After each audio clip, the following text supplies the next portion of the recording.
Back when I was a kid, there was all this media consolidation going on where just a few companies got a hold of all of the different things that made stuff for kids, teenagers, etc.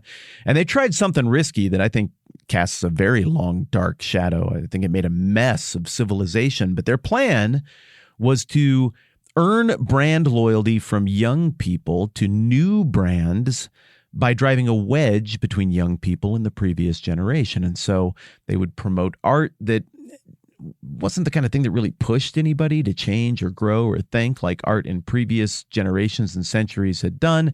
Instead, it just constantly fed this two-part message, this two-part narrative, one being your parents just totally don't understand, but we understand you.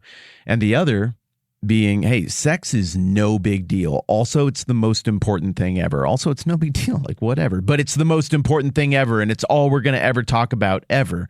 And they just pounded this and pounded this and pounded this with music and music videos and kids programming and after-school programs. Just everything was on the message.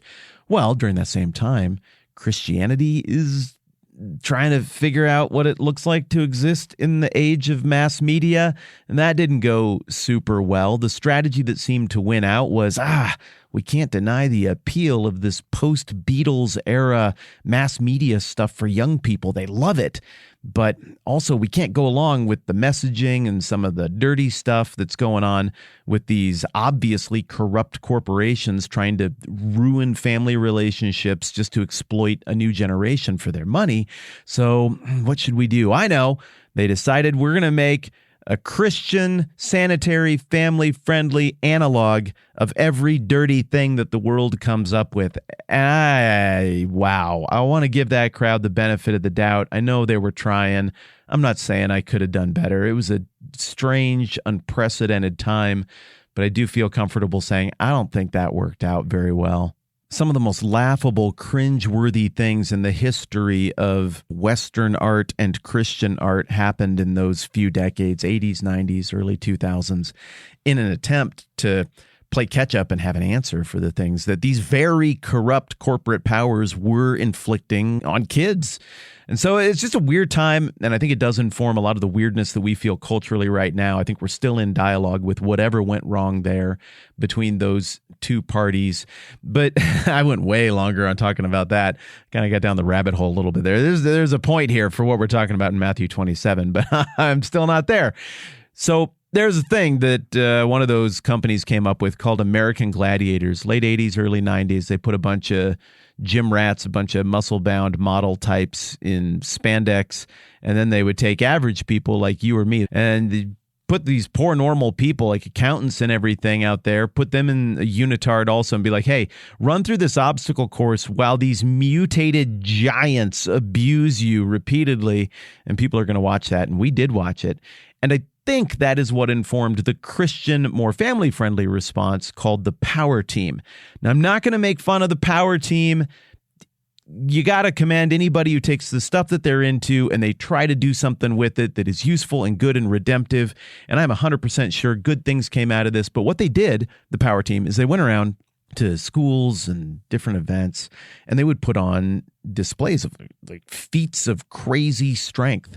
And it was crazy strength. They could do amazing things.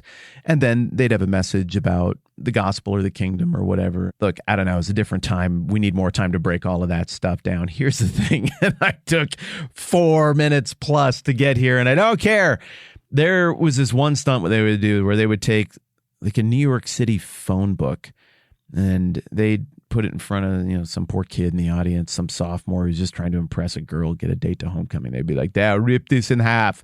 And of course the kid can't. You can't rip a phone book in half, even though it's just made of weak little papers. You put that many papers together, you can't rip it. Just be reasonable. But then they'd rip it in half. And not like just shred the thing down the middle, but they'd work it around real hard. And when it did finally start ripping, it was pretty impressive. And even if I didn't maybe gain tremendous spiritual benefit from watching the Power Team do their thing, it sure did make me think real hard about how difficult it is to rip thick stuff. And that's a physical conundrum that we're coming up against right here in Matthew 27 when this temple curtain tears. Again, I just want you to note the time. to acknowledge what just happened. But no, Jeff, keep that. That was all very important material, and it's going to stay. The temple curtain tears right after Jesus says in a loud voice whatever he cries out there at the end, and he gives up his spirit, an expression, maybe a euphemism that we talked about last time around. And then the very, very next thing that happens in Matthew 27, Jesus has just died. And then Matthew tells us, verse 51, that at that moment, the curtain of the temple was torn in two from top to bottom. The earth shook and the rocks split. The tombs broke open and the bodies of many holy people who had died were raised to life.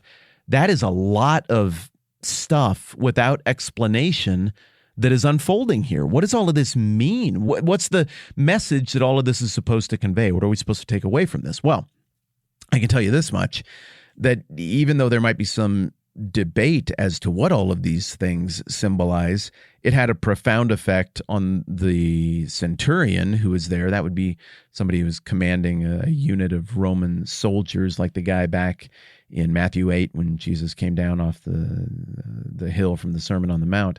There's a centurion who's there, and he sees all that stuff. And it says, when the centurion and those with him who were guarding Jesus saw the earthquake and all that had happened, they were terrified and exclaimed, surely he was the Son of God. So I think, to just cut right to the chase, I think the reason the temple thing is in here, the earthquake thing is in here, the darkness thing is in here, in addition to just covering the base that, hey, this happened. You original audience members, you probably heard rumors about this. Yeah, I'm confirming that that happened as the author of this book. In addition to just that historical detail confirmation stuff, I think it's here so that people would look at it like the centurion did and be like, I don't even have to get all of it. I just believe.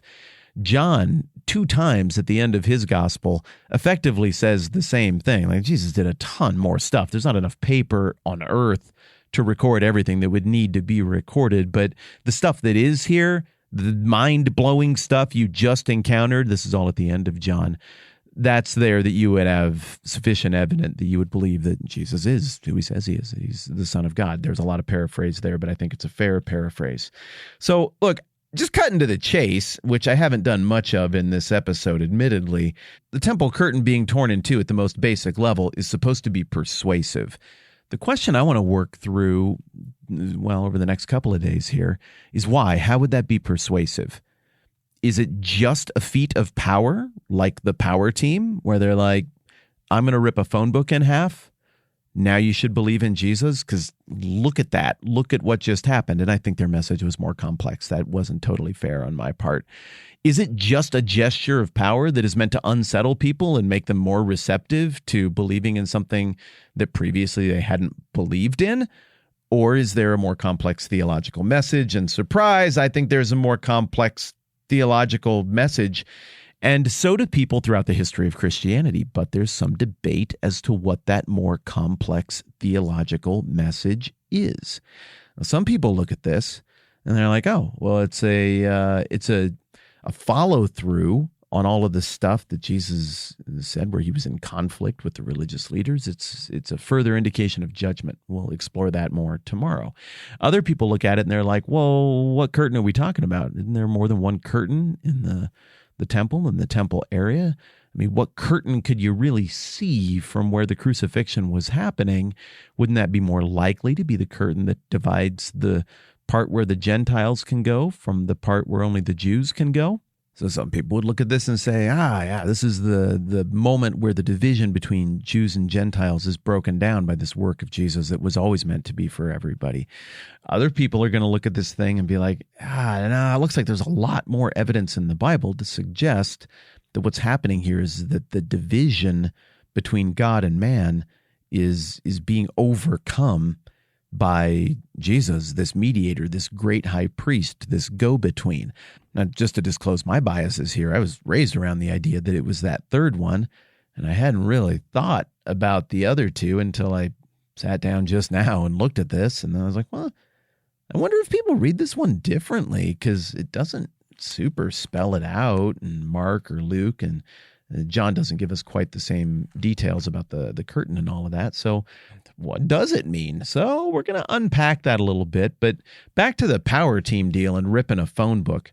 The other thing that I think is interesting as we try to tackle this, what does the tearing of the curtain mean, which I think does have very big theological implications, is just the physical question of how hard would that curtain be to tear?